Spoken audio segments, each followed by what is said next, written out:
नमस्कार, मैं हूं अनुराग चड्ढा। इनसाइड विद अनुराग में आपका स्वागत है। दोस्तों, कुछ दिन पहले तक मेरे मन में एक सुकून था, एक उम्मीद थी कि शायद अब भारत की राजनीति में वो दिन आ गए हैं कि जब राष्ट्र सबसे ऊपर है। पहलगाम में हुए क्रूर आतंकी हमले के बाद पूरा देश आहत था, लेकिन एक साथ खड़ा था। सरकार ने त्वरित कार्रवाई की और ऑपरेशन सिंदूर के जरिए पाकिस्तान को करारा और मुंहतोड़ जवाब दिया। और तब जो हुआ, उसने मेरे जैसे करोड़ों भारतीयों को भरोसा दिलाया कि देश की अखंडता पर और देश की एकता पर किसी को कोई संदेह नहीं है। सभी राजनीतिक दल, विपक्ष समेत सरकार और सेना के साथ एकदम तटस्थ खड़े हुए। कोई राजनीति नहीं, कोई बयानबाजी नहीं, बस राष्ट्र हित में सिर्फ और सिर्फ एकता। मैंने सोचा था कि शायद अब वक्त बदल चुका है, शायद मैं भारतीय राजनीति के उस स्वर्णिम दौर का साक्षी बन रहा हूं, लेकिन मैं भूल गया था कि ये तो राजनीति है।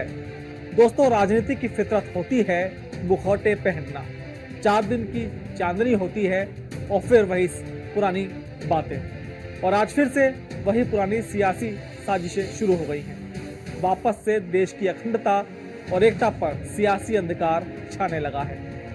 जिस विपक्ष को मैं उस समय राष्ट्रभक्त समझ रहा था, वो तो सिर्फ इंतजार कर रहा था कि कब उसे मौका मिले और कब वो फिर से सरकार, सेना और देश की छवि पर हमला करे।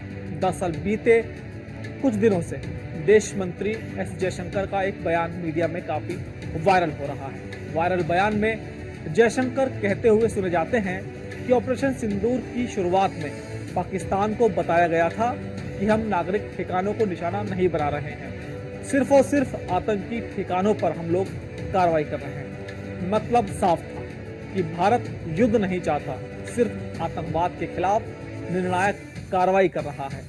लेकिन कांग्रेस ने उस बयान को तोड़ मरोड़ कर ऐसे पेश किया कि मानो सरकार ने पाकिस्तान के आतंकी ठिकानों से हाफिज सईद और मसूद अजहर को भगा दिया हो। विपक्ष कुछ भी कह रहा हो, लेकिन उनके कहने का मतलब सिर्फ इतना है कि सरकार ने ऑपरेशन से पहले पाकिस्तान को चेताया, इसलिए हाफिज सईद और मसूद अजहर भाग गए। ये आरोप नहीं, बल्कि राष्ट्र के खिलाफ एक साजिश।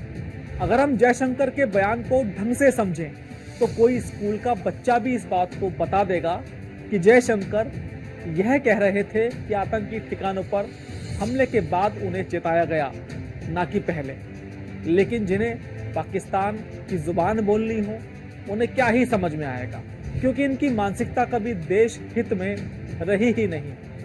इनके ये सवाल इनकी पुरानी मानसिकता को दर्शाते हैं, लेकिन वही पुरानी मानसिकता है जो 2016 की सर्जिकल स्ट्राइक के समय भी दिखाई दी थी, जब हमारी सेना ने घर में घुसकर आतंक के अड्डों को तबाह किया था।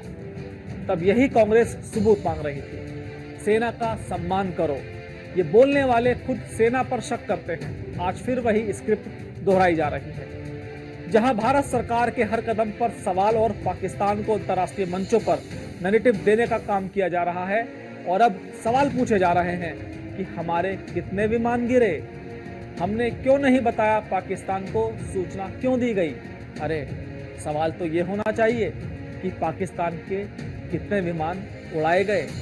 और जब ये बयानबाजी होती है तो पाकिस्तान का मीडिया ताली बजाता है। वो कहते हैं कि देखिए, भारत के लोग भी हमारे पक्ष में बोल रहे हैं। ये कोई संयोग नहीं है, ये सिलसिला है, सिलसिला पाकिस्तान प्रेमी कांग्रेस का, जिसके तार चीन से जुड़े हुए हैं। अगर आपको याद नहीं तो याद दिलाता हूँ, कांग्रेस और चीन की कम्युनिस्ट पार्टी के बीच 2008 में एक गोपनीय MOU साइन हुआ था। उसके बारे में आज तक कोई स्पष्टता नहीं है, ना कांग्रेस उस पर कोई टिप्पणी करी और कभी खोजी पत्रकारों ने ना ही इस पर कोई सवाल उठाए। क्या ये सिर्फ राजनयिक कागज था या भारत के राष्ट्रीय हितों के साथ कोई समझौता किया गया? पाकिस्तान की भाषा बोलना, चीन से गुप्त समझौते करना, अब ये सब एक जुड़ा हुआ जाल लगता है। जाल देश की अखंडता और संप्रभुता का, जिसके ऊपर विपक्ष अपने सियासी सपने बुनने में लगा है। और अब वक्त आ गया है सवाल पूछने का नहीं बल्कि जवाब देने का। उन सबको जवाब देने का जो आतंक के खिलाफ कार्रवाई पर सवाल उठाते हैं, जो सेना के शौर्य पर संदेह करते हैं, जो पाकिस्तान की जुबान बोलते हैं, चीन से गुप्त सौदे करते हैं। देश को अब पहचानना होगा कि कौन इस मिट्टी का सच्चा सपूत है और कौन सत्ता के लिए राष्ट्र की अस्मिता गिरवी रख सकता है। कांग्रेस हो या कोई और या जो भी भारत की सुरक्षा नीति पर राजनीति करेगा, जो भी पाकिस्तान को क्लीन चिट देगा, वो याद रखें कि ये नया भारत है। यहाँ सर्जिकल स्ट्राइक होती है, एयर स्ट्राइक भी होती है और जरूरत पड़े तो सियासी स्ट्राइक भी होगी। राष्ट्र सबसे पहले था और सबसे पहले रहेगा। जो इसके खिलाफ खड़ा होगा उसे मिटा दिया जाएगा, विचारधारा से भी और विश्वास से भी। पहलगाम आतंकी हमले के बाद दो चीजें हुई, एक ऑपरेशन सिंदूर और दूसरा वाघा बॉर्डर पर होने वाली बीटिंग रिट्रीट सेरेमनी को बंद किया गया था, क्योंकि देश आहत था, गुस्से में था। मगर अब वही वाघा बॉर्डर खोलने की तैयारी हो रही है। दुश्मन के साथ रोज शाम को ड्रम बीटिंग का खेल फिर से शुरू होने वाला है। वो खेल जिसका कभी सिंबॉलिक मकसद हुआ करता था, यानी कि पीस।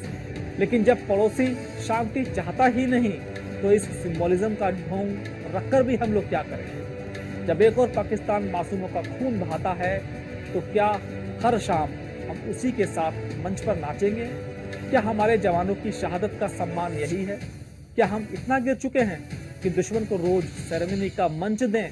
अब वक्त है इस दोहरी नीति को बंद करने का, इस पाक परस्ती को बेनकाब करने का और इस वाघा बॉर्डर के तमाशे को हमेशा के लिए खत्म करने का। हमारी देश की सेना को किसी गद्दार देश के सामने कोई शो नहीं करना चाहिए, बल्कि सिर्फ एक चीज होनी चाहिए, राष्ट्र का सम्मान और शहीदों की कुर्बानी। नाटक नहीं, न्याय चाहिए, सबूत नहीं, समर्थन चाहिए और इस बार समझौता नहीं, संकल्प चाहिए।